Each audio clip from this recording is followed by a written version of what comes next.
Estoy subiendo las presentaciones número 6 y número 7, para que las puedan seguir de ahí si quieren, para que las tengan después y no me olvide de pasárselas. Bien, perfecto, gracias. Profe, tampoco el práctico no lo pasó. El práctico estaba en la misma presentación, en la presentación 5, que les dije yo que estaba ahí. Bien, bien.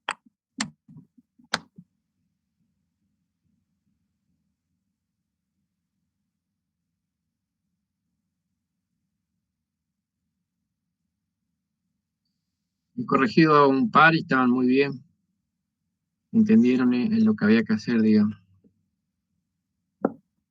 Yo ahora tarde noche le envío para cumplir con la fecha. Bueno.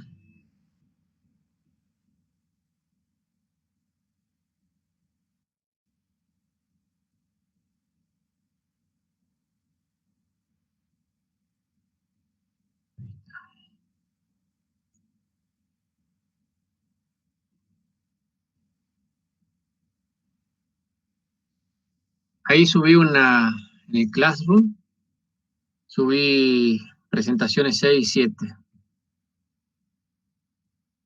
Voy a editarle, voy a poner la fecha también.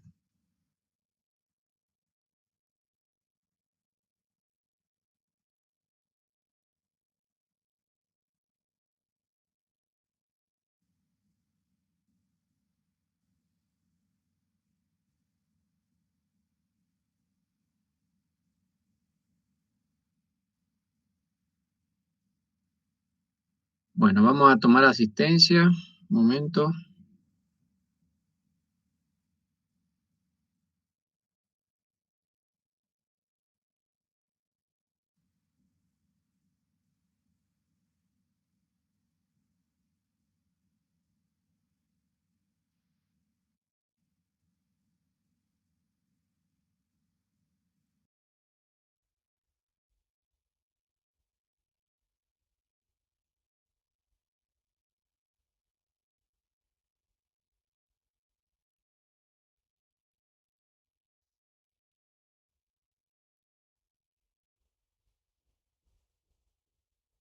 Ahí estoy viendo unos mensajes. Buenas tardes, Joaquín. Ya te digo lo del mail. ¿Cuándo lo mandaste?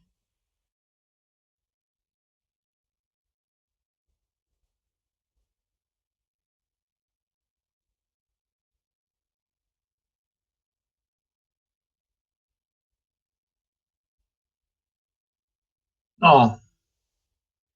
Los trabajos prácticos que me llegaron son de Nicolás Rija, pues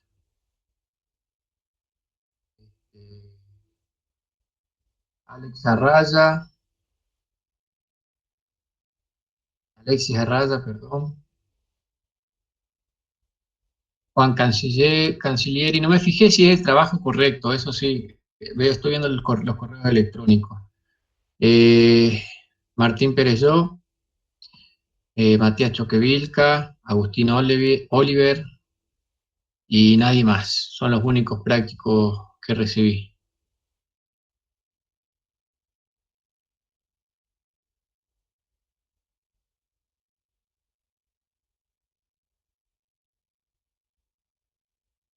Bien.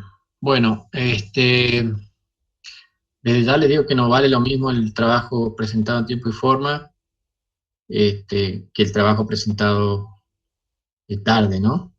Igual les voy a dar un valor, pero no el mismo. Y obviamente eso es una partecita de la nota, porque yo después esto lo prorrateo. Digamos, le doy un peso al examen, un peso a los trabajos prácticos y a su vez cada trabajo práctico está puntuado, no solamente por el contenido, sino por la presentación en tiempo y forma, a tiempo, digamos.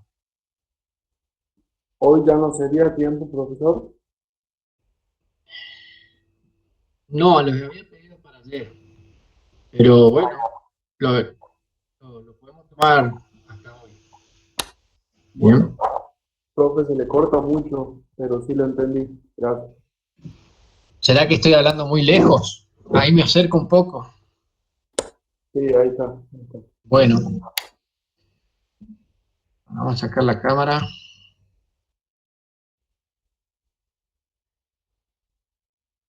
Vamos a empezar con la... Ah, primero la asistencia había dicho.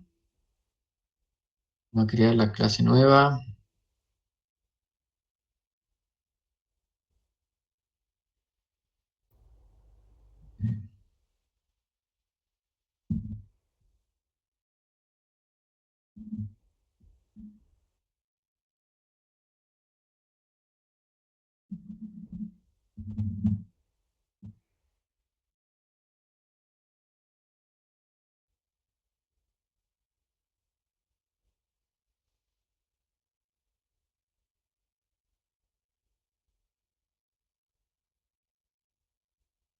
Este,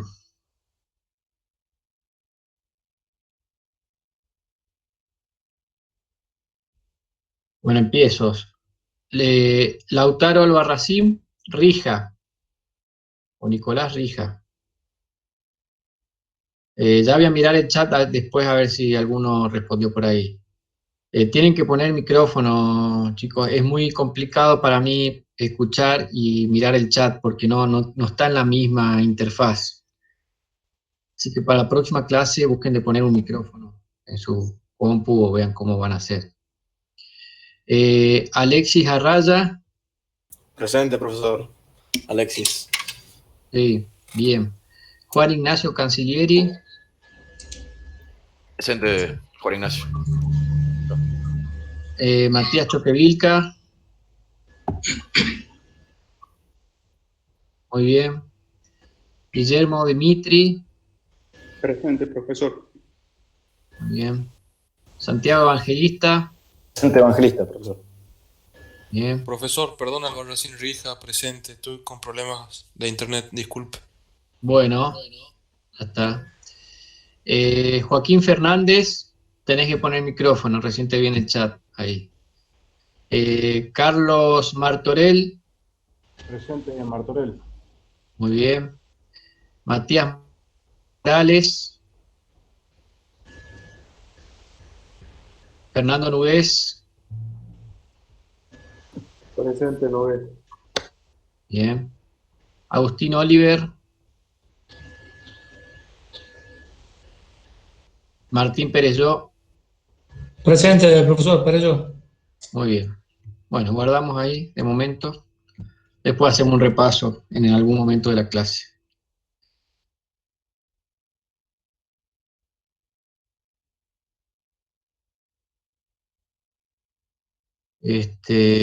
Bueno, voy a abrir las transparencias un momento. La última clase estuvimos viendo ya lo que tiene que ver con la configuración y formulación del proyecto, la parte del estudio técnico. Que hablábamos que era un estudio propio de la naturaleza de cada proyecto.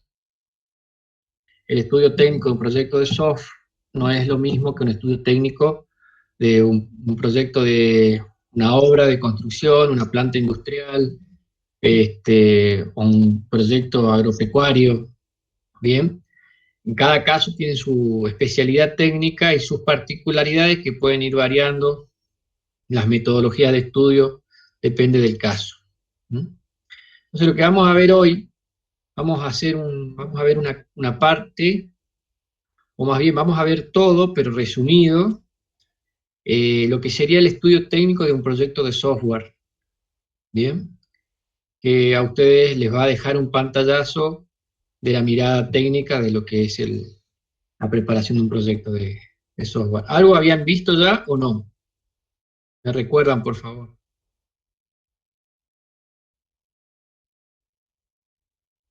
No recuerdo yo, profesor. No, por mi parte no, profesor. Bien. Bueno, no se le va a venir bien. Denme un momento.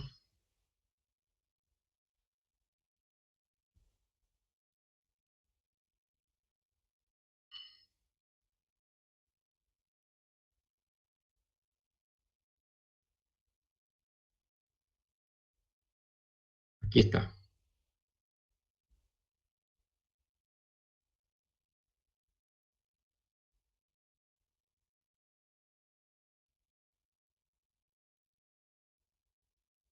Lo voy a presentar toda la pantalla.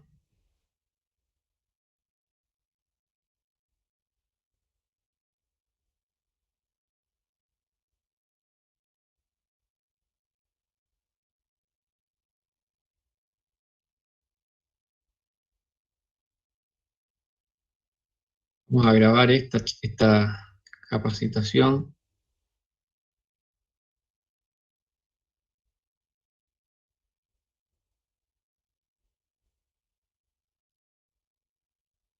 Bueno, entonces, continuando con el estudio técnico de un proyecto de inversión, vamos a entonces, profundizar, como les decía, un poquito más en la estimación de lo que son los proyectos de software. Entonces, en la clase pasada les había mostrado este cuadro, que era una forma de simplificar el resultado de la estimación de un proyecto de software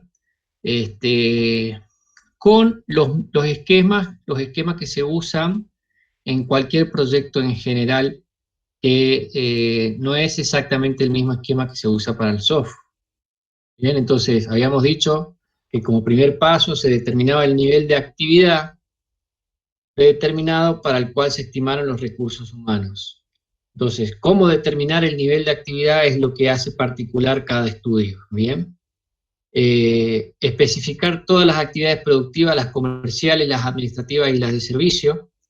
Por ahí mucho en las carreras nos centramos en la actividad productiva, en la parte de producción, de desarrollo, y se dejan de lado las otras actividades que son súper importantes para llevar adelante un proyecto, que son las comerciales, las administrativas y las de servicio. Y finalmente hay que estimar los puestos de trabajo y presentarlos en un balance. ¿Qué es el balance? Se usa como una forma de organizar la información técnica de la mayoría de los proyectos. En un momento.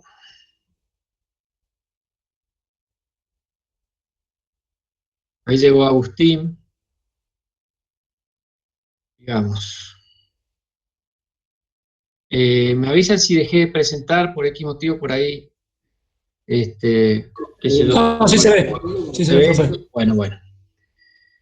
Entonces, bueno, habíamos visto este cuadro bien sencillo, que justamente es un balance, como les decía, que se usa. Hay balance de personal, de mano de obra, de materia prima, distintos tipos de balance que sirve para organizar la información del estudio técnico de un proyecto. Bien. Esto también habíamos visto lo importante que es hacer la estimación de un proyecto de software para poder realmente salir ganando cuando lo vendan el servicio. Sí. ¿Ese análisis sirve únicamente cuando nosotros estamos haciendo el proyecto, digamos, un proyecto propio, o cuando un cliente nos pone su proyecto? Bueno, está bien que te vayas generando esas preguntas. Te va a servir en los dos casos. ¿Quién habla? Agustín, Oliver. Agustín. Te va a servir en los dos casos, Agustín, porque muchas veces un cliente te puede pedir, mira, yo tengo este negocio, necesito que armes toda la parte del sistema, que no solamente implica el desarrollo de un software o la implementación, porque por ahí podés no desarrollarlo. Por ahí decidís contratar servicios que son mensualizados y dejarle todo funcionando, implementado, podés integrarle todas las tecnologías distintas que puedas poner en un negocio. Y no es solamente el sistema, después tenés un montón de gastos que están vinculadas a la marcha del negocio. Entonces, vos al cliente se lo podés presentar no solo como un desarrollo de software, sino como una solución más integral para su negocio. Porque de pronto él te puede hacer una propuesta, necesito el sistema para vender, para hacer la facturación, y vos podés salir con una propuesta mucho de valor, con valor agregado, decir, no, ponerte a hacer la facturación, tener un stock solamente para hacer la facturación, es una pérdida de recursos impresionante. Si ya vamos a hacer eso, poné la venta en línea, poné otros canales de venta, entonces aprovechás mejor los recursos. Por ejemplo, entonces vos podés preparar un proyecto en base a tu experiencia y a tu profesión, mucho más redituable para el cliente que lo que él mismo te dice. Vos sos el consultor justamente. Bueno, y ahora voy a contestar ya más específicamente tu pregunta. En esa presentación del proyecto vos harías de evaluador y él de decisor. Entonces, vos le presentás el proyecto o las opciones de negocio. Lo podemos hacer de estas dos formas, lo puedes configurar de dos formas distintas, y él decide. Pero para eso le tenés que presentar todas las variables que necesita un inversor para decidir, que tienen que ver mucho con la rentabilidad, con la estrategia a largo plazo, cuál es el rumbo que él quiere con sus negocios. ¿Bien? Acordate que un inversor no tiene los mismos intereses que el evaluador. Pueden coincidir o no, pero ya el solo hecho de tener edades distintas te puede cambiar las ideas de un negocio o las pretensiones. Generalmente los más jóvenes son más arriesgados, tienen más pilas, más ganas, más tiempo, y la gente más grande ya está en otra etapa y tiene otro tipo de intereses. Entonces, vos le tenés que presentar el proyecto lo más objetivamente posible para que él decida en base a sus intereses. ¿Bien? Y de pronto, también te va a servir para armar tu propio proyecto en base a tus proyectos o ideas que puedas ir teniendo a lo largo de tu carrera o una vez recibido. ¿Bien? Así que te sirven desde ambos puntos de vista. No sé si ahí está respondida tu pregunta, Agustín. Sí, más completa de lo que esperaba. Bien. Sí, lo que yo trato es de hacerles un escenario para que ustedes vean el uso que le pueden dar a lo que vayan viendo aquí. Bueno, les estaba hablando del tema de hacer una correcta estimación del software. Es importante para determinar si el proyecto va a ser rentable o no, porque si hacemos una mala estimación del esfuerzo que vamos a dedicar para desarrollo, vamos a cobrar de menos o de más. Si cobramos de más, perdemos el cliente. Si cobramos de menos, perdemos dinero y tiempo. Así que eso es muy importante. Estas transparencias ya las habíamos visto, así que vamos a pasarlas. Dice, bueno, y acá vamos a hablar de las métricas. Lo primero que uno tiene que tener para hacer una estimación de proyectos de software es tener buenas métricas. Y acá dice, para la estimación de proyectos de software se utilizan métricas recopiladas de proyectos anteriores como una base para realizar la estimación del esfuerzo y el tiempo. Estas métricas se deben clasificar según la tecnología de desarrollo, la complejidad del proyecto y probablemente otros atributos que no están nombrados ahí. Otro aspecto para el cual se utilizan las métricas es para evaluar la calidad del proceso de desarrollo. Mejorar la calidad, tienen que tener en cuenta, impacta en una reducción del costo global. Entonces, teniendo métricas de calidad, que eso se hace en forma paulatina, uno no empieza con métricas de calidad. De hecho, uno empieza sin métricas. ¿Bien? ¿Qué quiere decir? Uno, las primeras veces, no tiene información histórica. Entonces, ¿qué hace? puede acudir a la intuición, a la opinión de profesionales más experimentados, puede buscar las métricas, por decir, las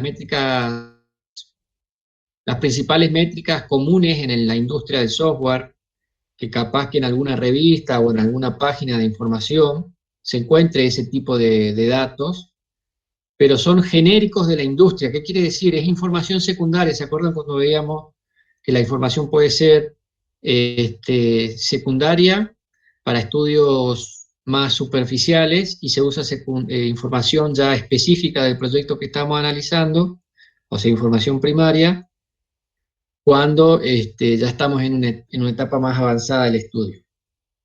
Probablemente existan esas métricas en algunos espacios de consultorías que hay en Internet. ¿Bien? Bueno, entonces ese es el objetivo de las métricas. Van a ver que no es algo tan tan difícil de realizar, simplemente hay que dedicarle tiempo, y sí requiere una inversión de ese tiempo que se puede trasladar en costos, ¿bien? Pero los resultados van a ser mucho más beneficiosos. Entonces puede haber métricas orientadas al tamaño, ¿bien? Que yo creo que ya no existen, simplemente está aquí como teoría y nos puede servir para hacer algún ejercicio, que se obtienen de la normalización de las medidas de calidad y o productividad para un tamaño de software en particular. Bien, así se obtienen las métricas.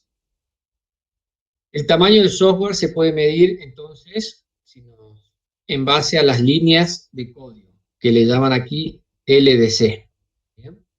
Debe considerarse que utilizar líneas de código puede provocar distorsiones en la estimación, ya que los programas bien diseñados llevan menos líneas de código y además depende de la plataforma de desarrollo cuántas líneas de código son utilizadas para realizar una función.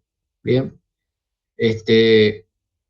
digamos que la diversidad de plataformas de desarrollo que hay y la cantidad de líneas de código que hay implícita en la serie, en todas las bibliotecas existentes que uno utiliza hoy, haría esta opción de estimación de definición de métricas, la haría obsoleta y no serviría.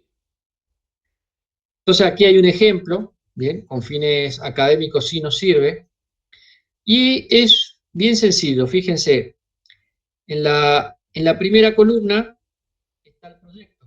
Entonces, de cada proyecto van guardando estas variables que están aquí. Entonces, en la segunda columna tenemos las líneas de código que ocupó el proyecto. En la actualidad podríamos hablar de puntos de función, o no sé qué otro tipo de variables se estarán usando, ¿bien? Pero digamos con las líneas de código. En la segunda columna tenemos el esfuerzo, que sería personas por mes, ¿bien? Entonces, para realizar el proyecto Alfa se utilizó 24 personas por mes, ¿bien? O, como está en la última columna, podés haber utilizado 3 personas, pero tardar más meses en hacerlo. En vez de decir cuántas personas usé por mes, usé 3 personas, creo que el cálculo da 3 personas en 8 meses. ¿Sí? Después, en la cuarta columna, tenemos la cantidad de dinero invertido, y acá estamos hablando en miles, ¿bien? Pónganle el signo de pesos que ustedes quieran, dólares, pesos. Las páginas de documentación realizadas por cada proyecto. Los errores es lo que se comete. Los errores son los que surgen, bien acá, esto no estoy seguro, bien. Los defectos es claro que son los defectos que salen después de la implementación del proyecto.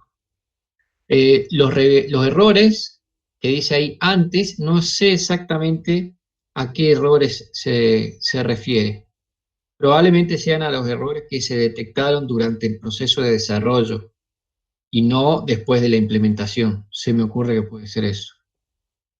Pero bueno, son una serie de columnas y de cada proyecto van armando la base de datos. ¿Bien? Y acá hay ejemplos de métricas que surgen a partir de esta información. Entonces, podría ser, por ejemplo, errores por miles de líneas de código. Entonces, sería equivalente a decir los 134 errores dividido los 12,10, porque hay que dividirlo por 1000 al número de líneas de código, da igual a 11 errores por miles de líneas de código. ¿Bien? Para el mismo proyecto tenemos los defectos, ¿bien? Se calcula de la misma forma.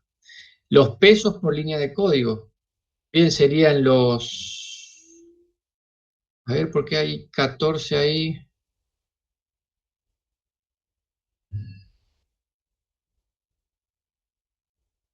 No, ahí está, esto está mal transcrito. Esto ya sería el resultado, no es el proceso. Simplemente habría que dividir la cantidad de dinero en las líneas de código y eso te da 14 pesos por línea de código. ¿Bien? Las líneas de código por persona mes. ¿Bien? Y los pesos por persona por mes. Todas estas métricas son las que surgen a partir del proyecto Alfa. Con el conjunto de todas las métricas se podría llegar a generar lo que sería el promedio de cada una de estas métricas, por ahí dándole mayor ponderación a los proyectos más recientes, que son la forma en que uno está trabajando en la actualidad, y darle menos ponderación a los proyectos más alejados. Con ese promedio obtendríamos la métrica para el equipo de trabajo o la empresa o para la organización. ¿Bien? Hasta ahí van entendiendo, ¿verdad? Doy por hecho eso. Sí, sí, sí. Las métricas también, profesor, determinan, por ejemplo, o consideran valores como antigüedad y esas cosas. Antigüedad, por ejemplo, antigüedad sola no entiendo. Por ejemplo, Antigüedad de... antigüedad o experiencia de las personas empleadas.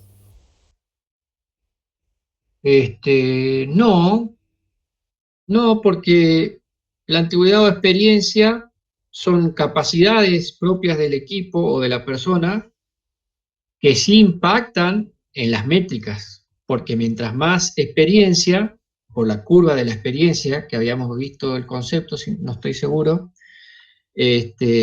baja el costo de producción.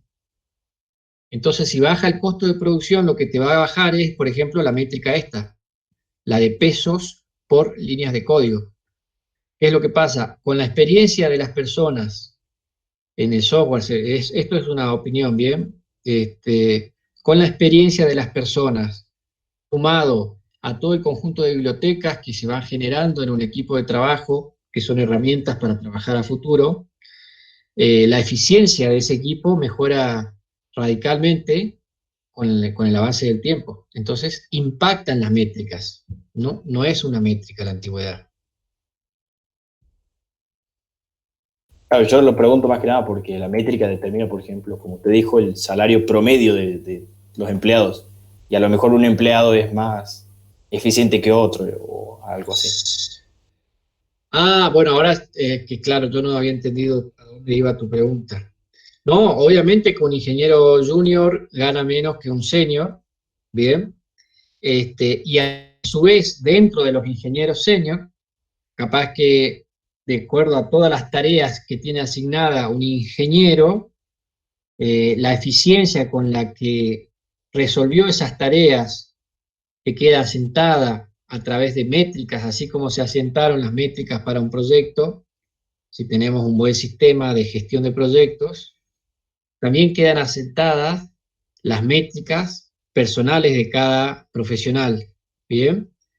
A partir de esas métricas puede estar establecido en la empresa que una parte del salario esté sea variable o esté relacionada a las métricas de eficiencia, X. Pero eso va a estar establecido de antemano de acuerdo a la organización en donde cada uno trabaje. ¿Bien? Una parte del salario es fija, entonces costo fijo, y otra parte del salario está vinculado por ahí a una métrica de volumen de desarrollo, digamos, de la cantidad de, bueno, si seguiremos este ejemplo, de la cantidad de líneas de código por mes, sin errores, ¿bien? También, ¿no? Porque puede producir muchas líneas, pero con muchos errores, entonces eso pierde mucho valor, ¿bien? Hay que contemplar todas las métricas. Claro, sí, buena pregunta. Muchas gracias. Hay un ejemplo, yo no lo conozco bien, pero hay un montón de sistemas de gestión de proyectos donde se va asentando lo que hace cada uno, en qué fecha lo toma, en qué fecha lo termina, qué errores se detectaron. Existen. En el Ministerio de Educación, por ejemplo, se usa, que no sé si tiene el tema de métricas, pero sí para llevar una gestión de las tareas, el GitLab, no sé si ustedes lo conocen. También Sí, está. en la empresa que yo trabajo usamos ese sistema de tareas. Ah, también usan eso. Bien.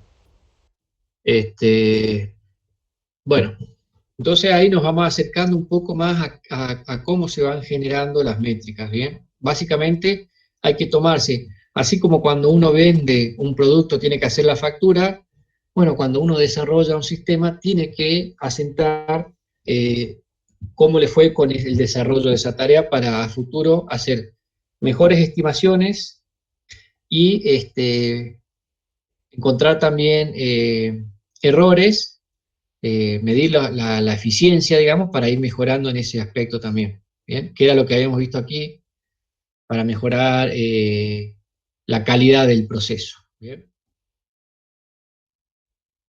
Bueno. ¿Quién me dijo que usa en su trabajo la herramienta GitLab? No sabría. Agustín. Sí. Bien. Bueno, y acá seguimos avanzando en la estimación de lo que es el proyecto de proyectos de software. Las etapas bien resumidas.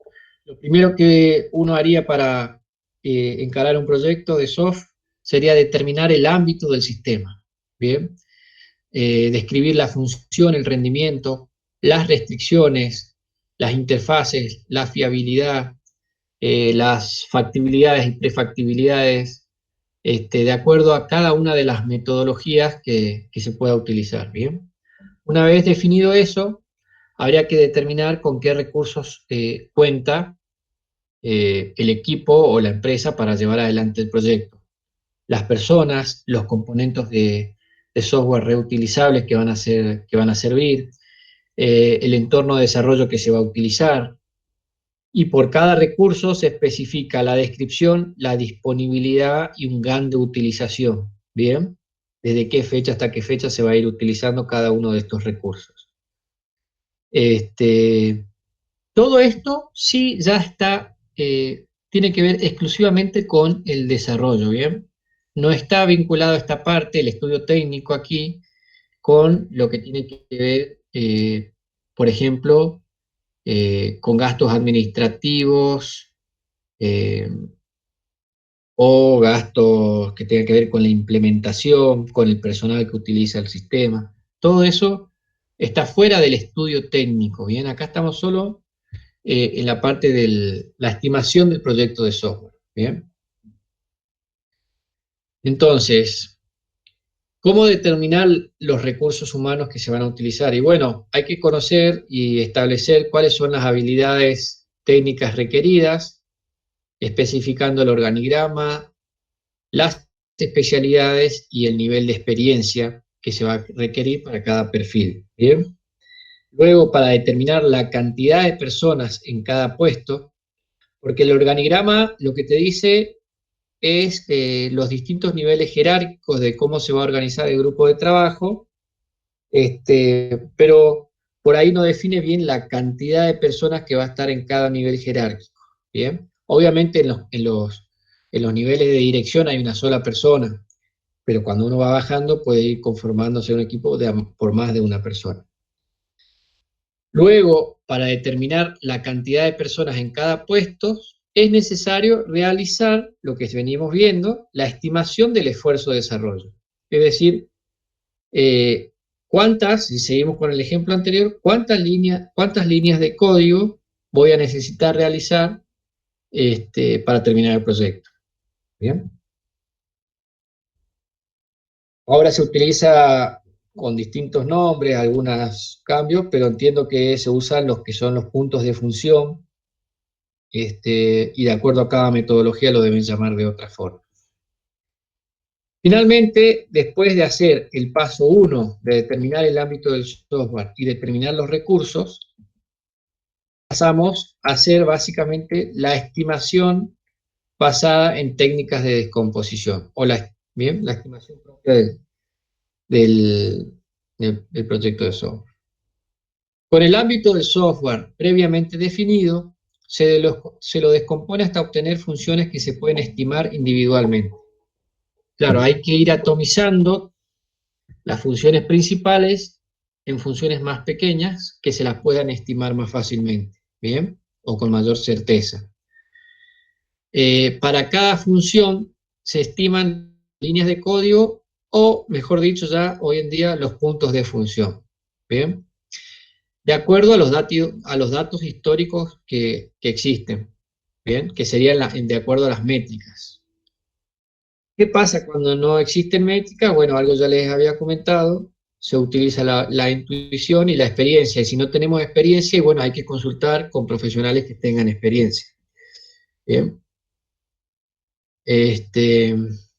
Para definir esas métricas. Al estimar las variables, bien, o sea, vamos a empezar a hablar ahora de puntos de función.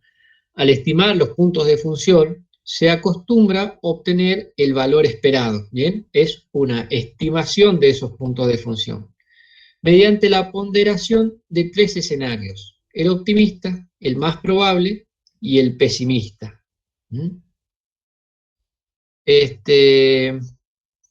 Finalmente, se utilizan las métricas de productividad de línea base, por ejemplo, puntos de función por persona mes, junto con las variables de estimación, y se determina el costo o esfuerzo de desarrollo.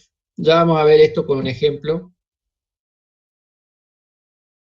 Miren que se grabó aquí.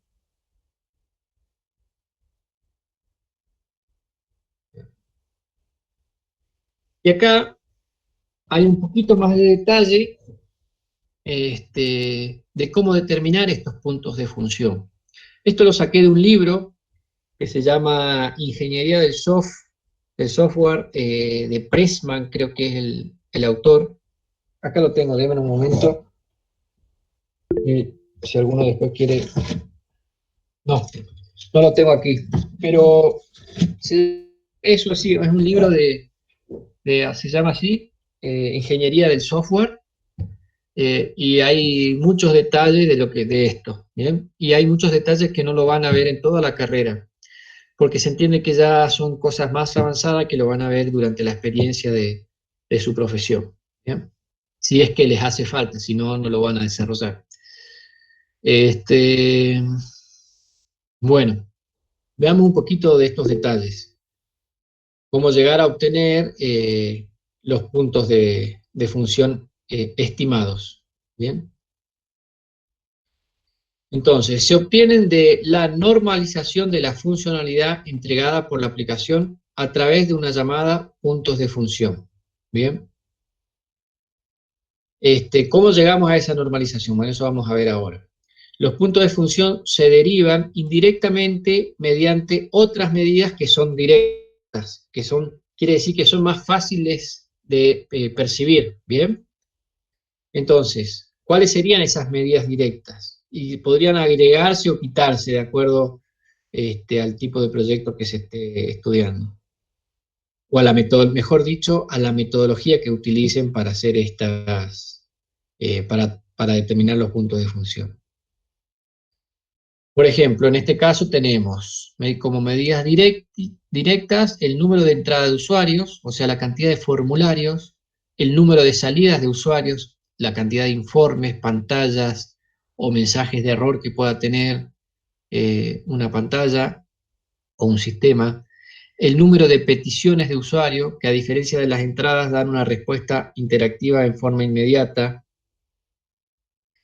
el número de base de datos, el número de interfaces externas, si el sistema está sincronizado con escáner, con lectoras de código, GPS, GPRS o equipamiento industrial, bien, también puede estar vinculado a eso.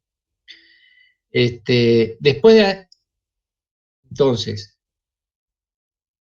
después de hacer un análisis y determinar estas medidas directas, se suman previamente ponderadas de acuerdo a su nivel de complejidad, lo cual es subjetivo. ¿Qué quiere decir? Depende de la opinión del experto que esté realizando el análisis.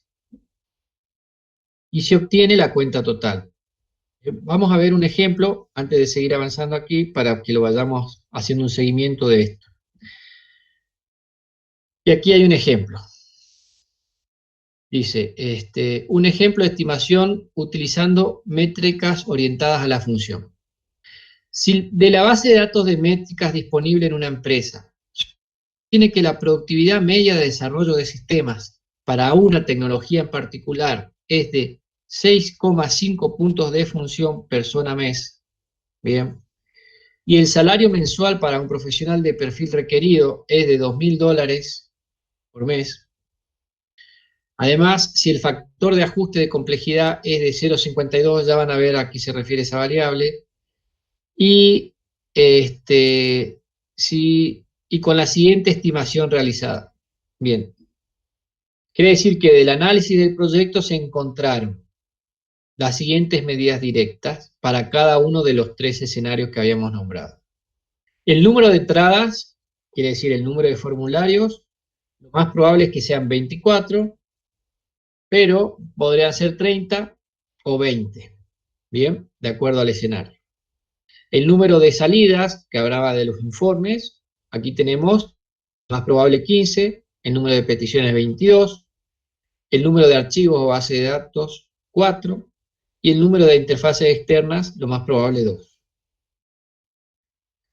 Entonces, con todo eso se hace un promedio, que puede ser el promedio clásico, o sea, sumar los valores y dividirlos en 3, o lo podría hacer de manera ponderada. Espere que se me perdió el cursor. O lo podrían hacer a esta cuenta estimada de manera ponderada, dándole más peso a un escenario o al otro. Y ahí hago un paréntesis. Habíamos visto en las primeras clases, cuando estábamos las metodologías de predicción, que estaba el promedio, no me está saliendo el nombre exacto, el promedio ponderado, utilizando la herramienta de Solver, nos permitía ver cuál era la mejor ponderación para dar a las variables en base de las estimaciones de proyectos del pasado, digamos. Entonces, ¿se acuerdan que veíamos que teníamos por un lado datos reales, por el otro lado teníamos la estimación que se hizo de cada una de esas variables? A partir de ahí sacábamos el error que hubo en esa estimación del pasado, y para minimizar ese error es lo que la herramienta de Solver le daba más ponderación o menos ponderación a cada uno de los escenarios. Bien. Bueno, lo mismo se puede aplicar aquí en este tipo de tablas. Bien, lo podrían hacer también. Pero para eso, de vuelta, hay que tener datos históricos. Si no hay datos históricos, esto no se podría hacer. Bueno, una vez que está definido la cuenta para cada una de estas medidas directas, que podrían ser definidos en base a la experiencia, o también podría haber sido definido en base a métricas, ¿bien? Obtenemos la cuenta estimada, esta ponderación de la subjetividad, ponderación, ¿qué pasó? La ponderación subjetiva de complejidad, que ya van a ver que es una variable más a tener en cuenta, da la cuenta de puntos de función para cada una de las medidas directas, y a partir de eso tengo la cuenta total. ¿Bien? ¿Qué es lo que estaba aquí? Fíjense, entonces, habíamos dicho, a partir de las medidas directas, se suman estas medidas previamente ponderadas, de acuerdo a los escenarios posibles, y a un nivel de, y también por un nivel de complejidad. ¿Bien? Fíjense que en la tabla que estábamos viendo, el nivel de complejidad está asociado a cada una de las medidas directas. Puede ser, por ejemplo, que la complejidad de la interacción con las interfaces externas sea muy alta y que la de los formularios sea baja. ¿Bien? Eso podría suceder en una planta industrial que esté todo su proceso de desarrollo vinculado a un sistema. ¿Bien? Vincular con la maquinaria no es algo sencillo. ¿Bien? Por ejemplo. Y aquí está la fórmula. Entonces, ¿cómo se arma la fórmula? Se hace la cuenta total por los puntos, por los puntos de función. Bien, entonces aquí está, fíjense, la cuenta total. Ay, esperen que me perdí aquí. Acá está. El 0,65 son los puntos de función persona mes. Bien, está aquí. Puntos de función por persona por mes. Bien. Más el ajuste de complejidad. Si hay mayor complejidad, los puntos de función van a tardar más en resolverse, entonces voy a necesitar más personas por mes para resolver eso. ¿Bien? Aquí están definidas las variables. Punto de función persona-mes son los puntos de función realizados por una persona en un mes dividido 100. Se determina empíricamente, es decir, a los datos históricos. El ajuste por complejidad, 12 preguntas que a partir de datos cualitativos determinan un ajuste por complejidad del proyecto. ¿Bien? Básicamente son esas 14 preguntas que no las puse aquí en las transparencias, son que nos hacen por ahí poder percibir cuál es la complejidad del proyecto. ¿Bien? Esas 14 preguntas se hace un promedio, ¿bien? Y tiene que dar el valor entiendo que tiene que dar un valor entre 0 y 1, ¿bien? Más cercano a 1 es la máxima complejidad, más cercano a 0 es la menor complejidad. Una vez que tengo los puntos de función estimados, podríamos deducir, por ejemplo, el costo del total del proyecto, en este caso da 114.500, que surge de fíjense, si volvemos a las primeras, teníamos una métrica que nos podría servir, que es pesos por línea de código o pesos por punto de función.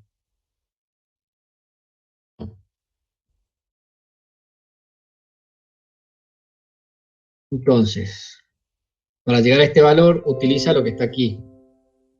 Los 372, que son los puntos de función, divididos, ¿bien?, en los puntos de función por persona, por mes, multiplicado por lo que cuesta el mes de ese tipo de perfil. ¿Bien? Ya habíamos dicho $2.000. Y el esfuerzo estimado es de 58 personas por mes. ¿Bien? Porque son 372 puntos de función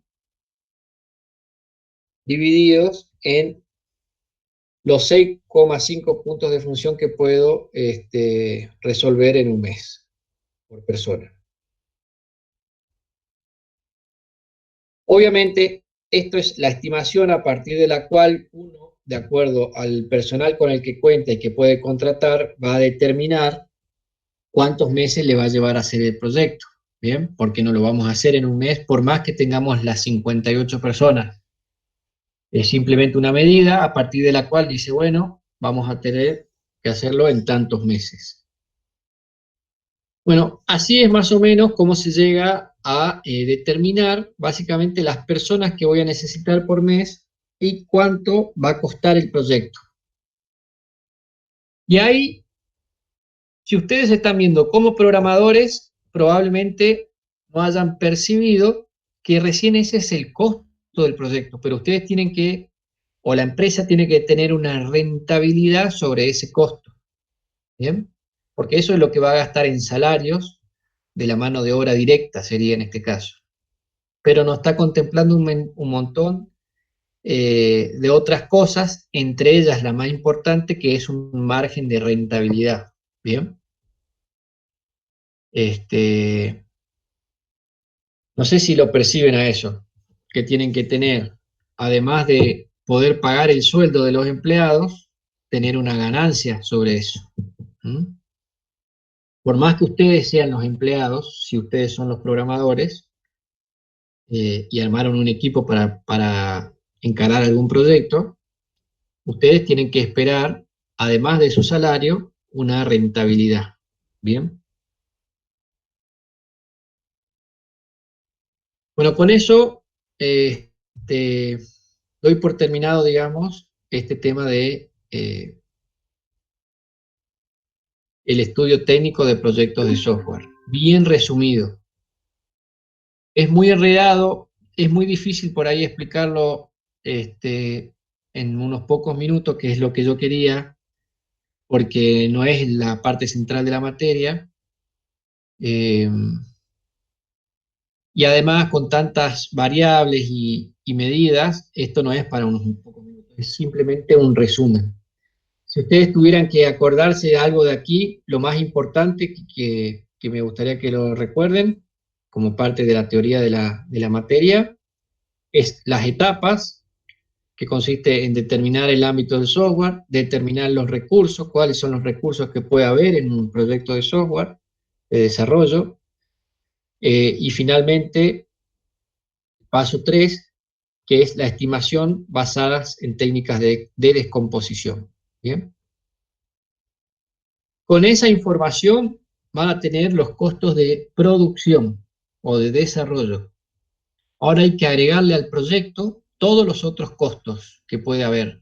Costos impositivos, costos de seguridad,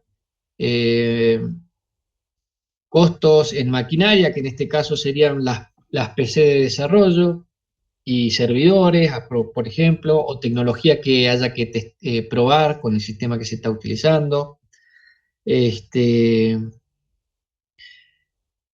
También licencias para poder usar alguna plataforma de desarrollo. Todos esos costos también tienen que incorporarse a esto que acabamos de ver.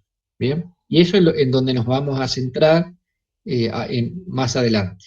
¿Mm? Hasta ahí no pretendo que se acuerden de esto, ¿bien? Esto les queda como teoría, que lo pueden llegar a usar para algún trabajo práctico, ¿sí? Eso sí les puedo pedir, pero no les voy a pedir que hagan esto en un examen, ¿bien? En un examen les puedo preguntar cosas más básicas de esta clase, ¿bien? Cosas relacionadas a las primeras transparencias, y a los pasos en general de que puede tener un proyecto de software. El resto puede ir en un práctico. Bueno, ahora avancemos a la otra presentación,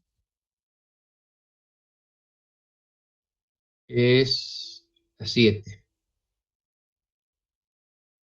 Y vamos a hablar justamente de los otros egresos que les había dicho. Bueno, necesitaría saber cómo van hasta ahí, alguna pregunta, si han captado un poco cómo se llega a la estimación de las personas y del dinero que se va a utilizar para hacer un desarrollo. Y que me digan, ¿no? Antes de que continúe.